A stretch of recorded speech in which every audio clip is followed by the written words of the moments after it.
This is it. We've got 5 top-tier flagship phones, including the new iPhone XS and the new iPhone XS Max.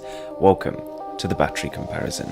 I'm also launching a giveaway, 2 iPhone XSs and 1 XS Max, and it's very simple to enter. I'll leave the rules in the description below. Alright, we're going to be testing 5 smartphones here, the 2 new iPhones versus last year's offering, compared to the best from Samsung and OnePlus. I'm going to add in the specifications of each phone, and we will talk about how each of these aspects affects the battery life you are getting. But to start with, just have a look at the battery capacity as the top figure, and you will notice interestingly that the iPhone XS has a smaller battery capacity than the iPhone X. This is particularly unusual because this is a more powerful smartphone, and yet Apple claims it still manages to last longer than the X. We shall see. Alright, so if you've been keeping up with what I've been doing on these phones, I've just pulled up Instagram on all 5 devices. Pretty basic, but at the same time, something that pretty much everyone uses on a regular basis. And currently, both Android phones are looking like a bit of a joke. The Galaxy Note 9 has fallen to 94, the OnePlus 6 96, while all 3 iPhones are still showing 100%. But we've talked about this before, we know this is something that Apple does, and their iPhones may very well show 100%, but that's unlikely to be true. As we switch this up for something a little heavier, it's worth noting one more thing. The Samsung Galaxy Note 9 came in first place in the last battery test I did, but in that test I was using the phone on its default Full HD Plus resolution. Whereas here, because we're now competing against a phone like the iPhone XS Max, which has a resolution that's well above 1080p, it seems unfair to pull the Note 9 down like that, so that phone is now operating at its full Quad HD resolution. Theoretically, it should still last longer. Its display is actually a tiny bit smaller than the XS Max, not to mention its battery capacity about 20% larger. But right now it's not looking that way. In fact, the Note 9 is already trailing very far behind the other smartphones. As we pull up PUBG, you'll notice another peculiarity. The iPhone XS Max is actually behind the iPhone XS. You would expect the XS Max to last longer. Sure, its display is larger and resolution higher, but its battery capacity is so much bigger, it should be able to compensate. So maybe this is just variance we see at the beginning, and it will correct itself over the course of the test. I should also let you know on a bit of a side note that this iPhone XS giveaway that I'm running, I will also be adding 3 upcoming Honor smartphones to it, and it's something pretty special. You'll find out in about a week's time. So if you do decide to enter after watching this video, there are 6 prizes up for grabs. Now, the current remaining levels of battery is showing us an interesting trend.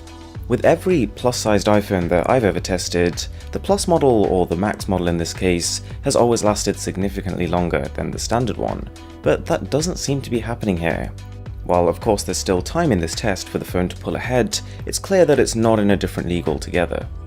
At the same time, you might have also been paying attention to the Note 9, which has been silently slipping away in the background. It would seem like this shift in resolution from Full HD Plus to Quad HD Plus has really affected it. Bear in mind though that we're pitching it against phones which all have good battery life. Something interesting here, after I've started running this benchmark, you'll notice all 3 iPhones have dimmed their displays. This is a defense mechanism against overheating, and every time it was happening, what I do is reboot all 5 phones and then continue the test. For a bit of a visual change, instead of just using Antutu benchmark, we're also using 3D Mark here, specifically the Slingshot benchmark, which is made for the more powerful phones on the market. Not going to be an issue here, of course. And after about 30 minutes of this benchmark, it's almost accelerated to some of the results we expect to see. For example, the XS Max is now 1 percentage point higher than the XS, and now last year's X is slipping behind. While that phone doesn't have bad battery life, in this group of smartphones we would expect it to run out first. Alright, so all we've been doing is a bit of mild YouTube watching. Not very demanding on the smartphones themselves, but a good test of how efficient the displays are. And this could very well be one area in which the iPhone XS and XS Max are managing to pull ahead of last year's smartphones.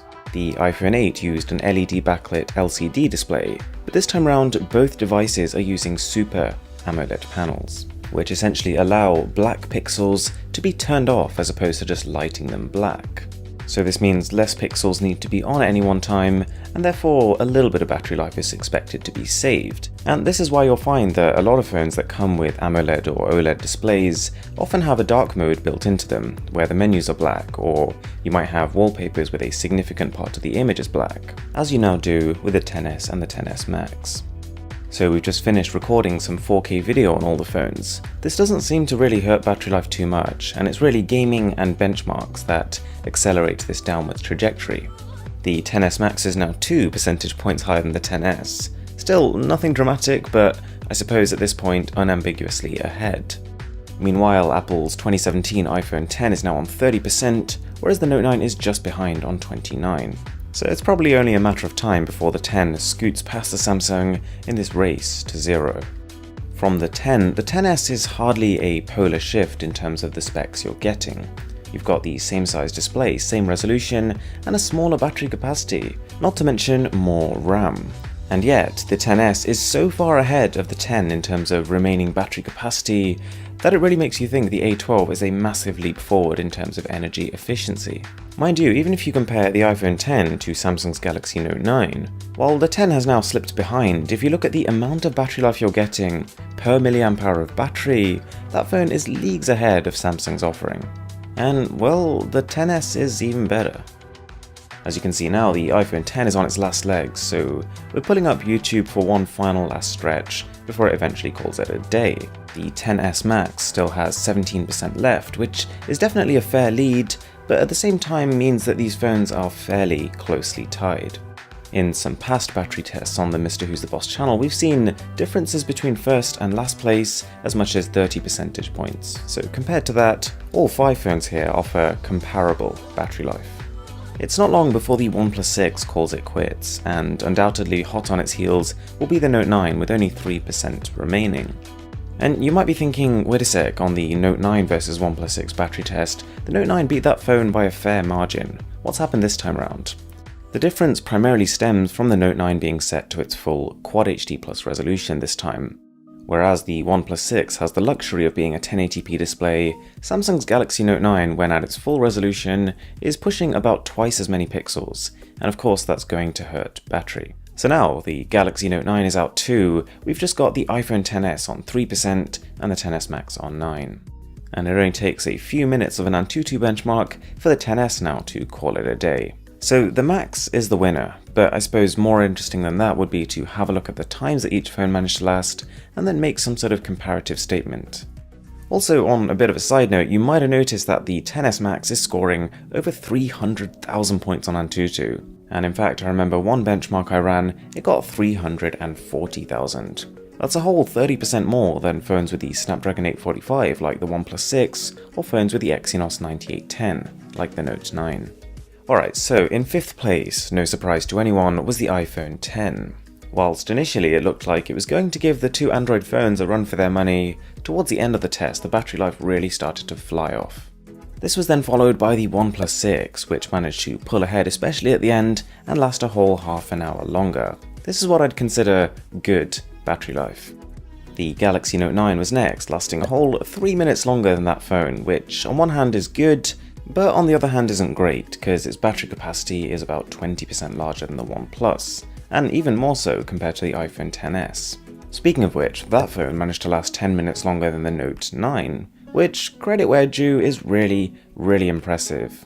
Admittedly, it started to fall quite quickly towards the end, but still, even to have a lead at all against a plus-size phone with a 4000 mAh battery is pretty great.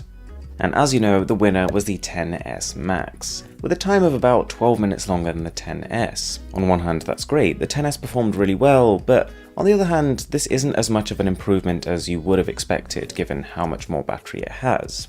Nonetheless, that's the battery test, and I really hope you enjoyed the video. Be sure to check out the giveaway in the description below, and if you're new to the channel, feel free to smash that subscribe button, I would really appreciate it. My name is Aaron, this is Mr. Who's the Boss, and I'll catch you guys next time.